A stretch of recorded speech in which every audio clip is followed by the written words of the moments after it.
Hello, everybody.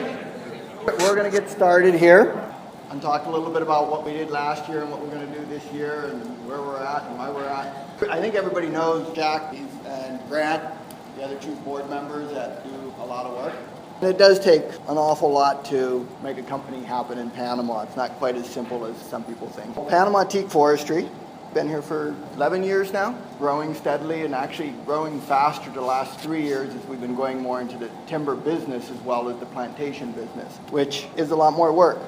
Timber, it's still the ultimate investment. It grows, it's steady, usually not a whole lot of surprises with it, although we're working on a couple of positive surprises with our Lake Bayano project. 2014, Lake Bayano, we've been working on that for about 2 years now. The first step was getting the groundwork laid and getting a contract for the concession, which we got last year.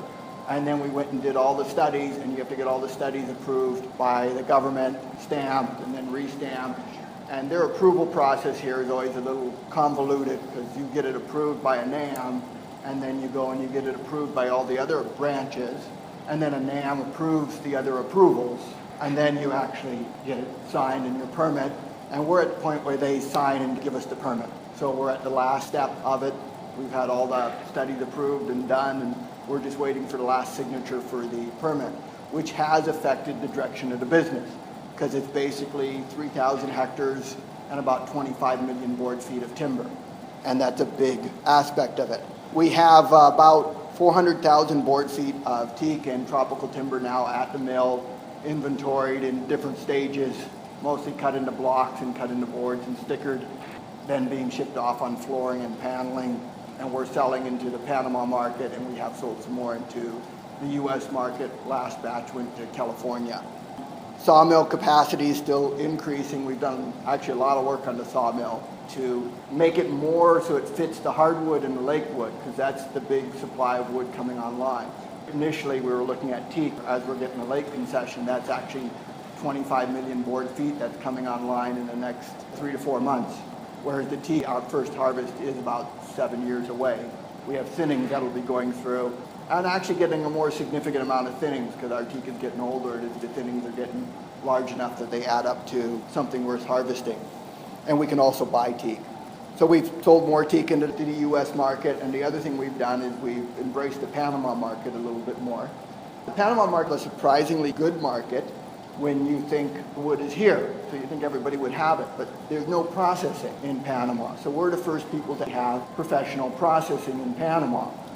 Previous to now, if you wanted a wood floor in Panama, wood from Panama got shipped to China. China processed it in the flooring, sold it to the U.S. A U.S. distributor sold it to Panama, and the Panama distributor sold you the wood that came from Panama. So now we buy the wood, put it through our mill, and sell the wood back into Panama. And Panama actually pays a little better than the U.S. market, and you have none of the shipping and all of that. So it's a perfect market for the startup of our mill. Now, over time, as the lake comes online, I think our volume is going to outgrow Panama, and then we need to open up other markets. And we are into the U.S. market. We're going to look at the European market because the U.S. market has some tax issues. Any money earned in the U.S. then gets this followed through tax, where most other countries don't have that. So a lot of other countries are actually better, and we're not that big that we're going to overwhelm the world with wood. So if we supplied all of Europe, we'd be plenty happy. Our forestry operations are going well. We've been doing that for 11 years, and it's steady. Trees grow, you trim them, you thin them, and they continue to grow. The mill has a lot more complications to it, and every different type of wood is different. If you pick up some of the blocks of wood you have in front of you, you can see they're actually pretty heavy, and it's pretty dense. There's a lot of different milling them. Is not as simple as milling pine. Even teak is a lot easier than a lot of the hardwood for milling. And the trading company operations are still going in place. Outline of what we have. We have 900 hectares of land. We have 530 planted. We have 150 that's plantable that we'll be planting in the next year or two. We've been focusing more on the mill in the last year. As we get the cash flow, and we're going to plant that part. We have a 57% ownership in the Lake Bayano project. I'm going to go a little bit more into that. We're looking at buying 100% ownership of that. The mill that can process logs, that has grown a lot. Everybody who's going on the trip will get to see that. A lot of work has been put into that this year. The global timber trading import-export companies. We haven't started any new ones this year. The one in Uganda is chugging along. We're building the infrastructure for growth. The Sudan teak is really nice teak, and that's one of the reasons we're there. With our shipping the teak to the U.S., we've run into a lot of requests for what's called FEQ teak. So far, we've been more focused on what we call plantation teak, which we market as tiger teak, and it's a little bit of a different product. It doesn't fit the marine industry. This year, we're actually looking to raise about another $1 million for growth. So the big question, if we thought we were going to be positive cash flow last year, why are we looking for new investment this year? It's been a change of focus. There's a couple of things. One, there's Panama. This picture, I think, explains Panama well. There was a contract for widening the road. Moving the light post probably wasn't in the contract. So they didn't move the light post. They just widened the road around the light post. This is a real picture. This is reality. You can see where cars have slid off the road trying to avoid it. So they put an orange thing around it so that you can see it. Although moving it would be an idea. I think they have moved it. 6 months later. But the order of things and how things go aren't always as you expect in Panama. So it's one of the challenges. But the bigger thing we did is hardwood. Hardwood is different and is softer and lighter. It has a lot of silicone. It's very stable. So it dulls your blades, but it doesn't break your blades. So in the milling, there's different heads, different teeth. The dust is actually heavier. We had to change our whole dust collection system because the one that sucks the teak dust won't suck that dust because it's too heavy. There's been a lot of change there. The reason for that change is the lake. We started this lake 2 years ago, and that was when Rod came on board. It was a partnership with Rod, and Rod said, hey, I can bring you into the hardwood industry, but I want to be a partner in it. Well, when he first said that, I said, lots of people say they can do lots of things. And I said, show me, and then we'll talk. That's how we got the two separate companies. I said, I'm not going to give an ownership interest in a teak company that I've spent 8-9 years building because you're telling me you can do something. So we started a separate company, and he has an ownership interest in that. And I said, give it some value, then we can move forward on merging, and you would actually have an ownership interest in the whole company. He did. He's the one that built a hardwood mill from a very small teak mill. And he also brought in the lake concession. Now, Jack has been very involved in getting it to happen and spent a lot of time out there. But it was introduced by Rod, and he knows a lot of people. He's worked in Panama before. Jeff, who's Rod? Rod, he's the partner in the timber trading company. He's the mill manager right now. He works for us and is a partner in the timber trading company, which he owns 57% of it, and he owns a part of the other percentage. Excuse me, Rod's history. Rod spent 27 years in Latin America doing wood, cutting, milling wood, doing the whole production thing. And so that was his value to us. That was our initial introduction to Rod. We met him, 6-8 years ago in Panama, going to Brazil to make flooring, and we bought a chainsaw or something from him because he was leaving. And that was our initial introduction. As the years went by, we kept in contact, and we decided we needed a good sawmill guy, and he was interested in coming back. And his interest was really in these heavy hardwoods as well. So he kind of brought this to the table, and we formed a marriage. He's actually building the mill and in charge of all the mill operations. We have an actual guy that is a mill manager that would be called the actual man running the mill. Yeah. So the lake changed things. Mill production, we had to look at how we were going to do mill production because we're doing a lot more than our teak thinnings. So increasing mill production and doing flooring out of these hardwoods versus doing flooring out of teak is a different animal. And Rod came in a lot in making those changes. He has a tremendous knowledge of wood and milling. This is our new dust collector. And that dust collector, you can actually see the people down there. So you can actually see it's a little bigger. We have a significantly smaller one that worked for teak. But teak is a lot lighter than this hardwood. So we needed more airflow to suck the dust up. Rod flew to the U.S., found this used, took it apart, packed it into a container, shipped it down here, flew back down here, and rebuilt it at our mill, which is a lot of work, and it really works well. So he knows a lot about the equipment, too. He knows how to find it, he sources it, and we bought it at an auction, I think, and that's just somewhere in the Midwest. Yeah, used, and he actually dismantled it. Him and one 70-year-old guy dismantled this thing. stuffed in a container. Put it in a container, shipped it here, and put it back together again. Which I don't know what we have into it. I don't remember, 30 grand or something. Yeah, to buy that new would be 150, and we're probably 30 or 40 into it all done. That saves us a lot. And one of the things we looked at in hardwood, and with the lake coming on, we go, well, we need some hardwood. And Rod said, well, I'll get you some hardwood. So we needed some inventory to run through the mill to go, okay, well, let's get some, let's run some through. Let's see how this works. There's our stack of logs. We actually had to buy a loader. You can kind of see it behind there for loading the logs and get them out. We cut them into blocks. We loaded them onto trucks, and we drove it all up to the mill. We're not sure whether we're selling to the mills or we're bypassing the mills, and we're actually going to be the mill selling the flooring, looking more for end users, distributors, but like contractors, a flooring guy who does nothing but flooring, and you tell them, we're now your supply of these types of flooring, and we're going from Panama all the way to the U.S. We have a U.S. company set up, and we go, we supply you, you install it. It's kind of the direction we're heading, so we cut out the most middlemen. Total at this point of about 400,000 board feet, which is probably will net us about $1 million once it's all sold and processed through. And at this point, we can say we do have almendro, we do have kumaru, and if you want kumaru lumber, we have that. We're more looking at the flooring because you get quite a bit more when you convert to flooring, and flooring is still a pretty good volume product. If you go to matchsticks, it's hard to sell 400,000 board feet of matchsticks. But flooring, you can actually do that. You sell it by the square foot and it's thinner. So we're at about $6 a square foot in the Panama market for the flooring, which gives us about $9. Our cost of wood is probably about $1 a board foot for the wood, the processing and getting there and all the loss. But we're making more than $1 a board foot. Our goal is to make at least $1 a board foot. That's where our numbers come on the lake. There's about 25 million board feet, so we're saying it's about a $25 million asset between 5 and 10 years to process it all out and sell it. A lot of it will actually go for more than $1 a foot.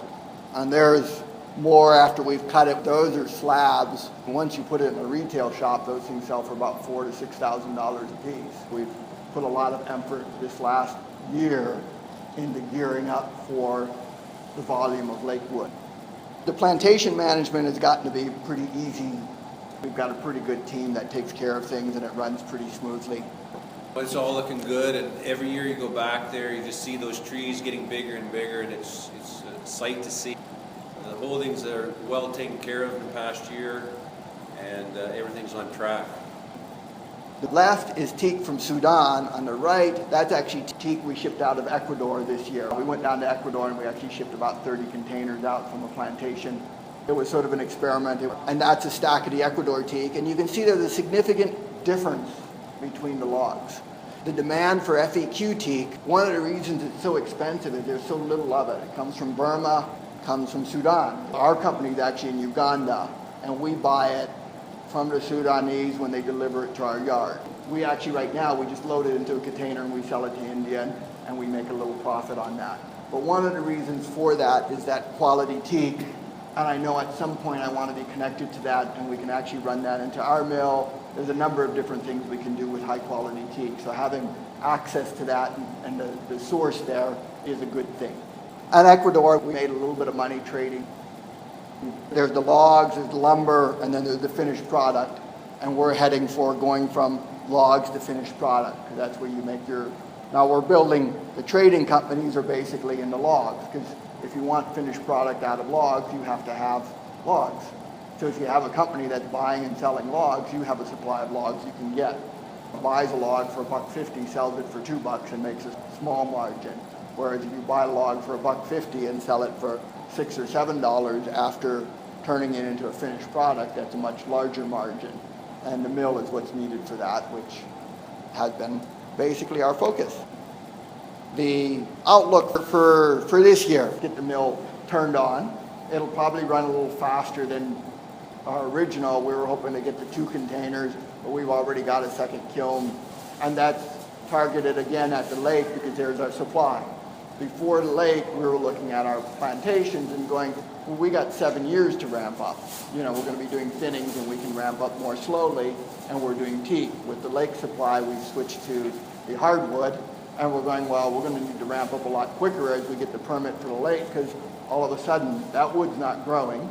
It's all harvestable, and there's 25 million board feet sitting there.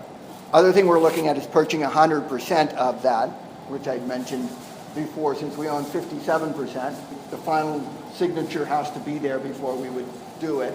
We're valuing the whole thing at basically $2.4 million now.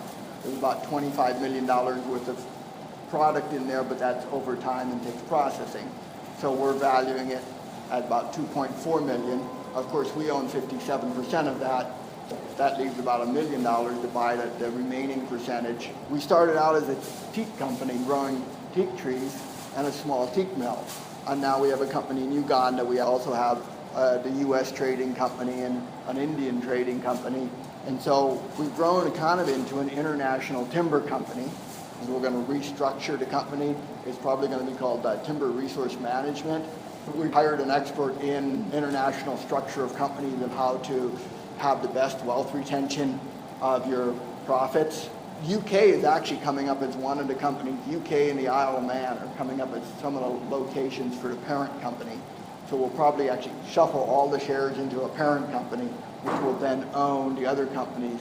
And there's transfer pricing opportunities to degrees to minimize the amount of taxes.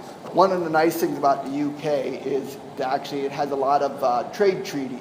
And the trade treaties give protection against governments who want to confiscate your mill, your wood, your trees, your land. They can't do that as easily if you're foreign direct investment from a country that has a strong treaty with them. The UK and the US are probably the two best countries for treaties. The UK is a fairly good country when you look at wealth retention and not losing all your profits. We've looked at that and then combined it with the Isle of Man. You end up with a pretty nice setup for the structure, and it's also a very good governance structure for protecting the shareholders. I think a lot of the shareholders have trusted me, Jack, and Grant, but at the same time, it should be a very good corporate structure that protects you as well. And the UK has better corporate structure than Panama has. So we're looking at that to build a stronger, better company for the international trading company, and with the lake coming on and the other different woods. So that's one of the other goals this year that we're going to do. Top end, all the shareholders will be in the parent company. The parent company would probably own the UK company.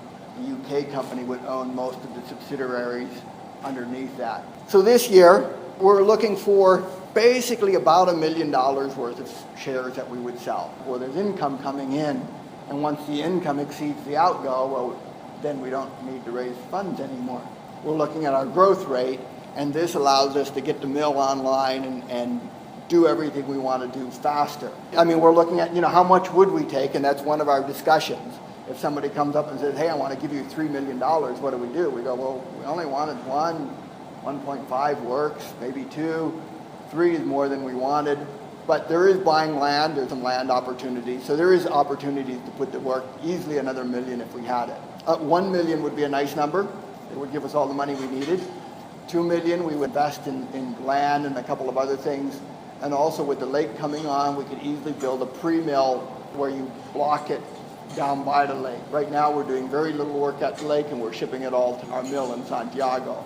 We could build it all the way to like flooring blanks at the lake, and then just ship the flooring blanks and do the finish mill at Santiago or at the mill. Today we found out that a NAM is going to give us a temporary permit to start, to basically practice, get the equipment set up, span the gap between now, and we basically have verbal approval for the permit. But they are willing to give us a temporary permit to start operations. So today we drafted a letter to the local NAM office in Chapo to get permission to start. Stack logs, get them out of the lake. Then we will still have to go get the permits to haul it, but they'll allow that as well. Basically, the lake is starting in the next few months. Part of it, it'll add inventory to our other types of wood. We're looking at different angles to start. One of the woods in there is something called espave that they use for making cement forms. And there's a high demand for that in Panama. And you can actually turn out quite a bit of volume pretty quickly. Plus, then there's the high-end wood, which takes a longer time because it takes more processing and you want to sell it into a higher-end market. We're looking at the different types of wood, stack different types of wood. Cura is another thing we have a lot of down there, and there's some cocobolo in there. And cocobolo is a very, very expensive wood. it's the gold of wood. We would have that higher on the list to harvest because the margin of profit on that is very high, so it's good to get that out.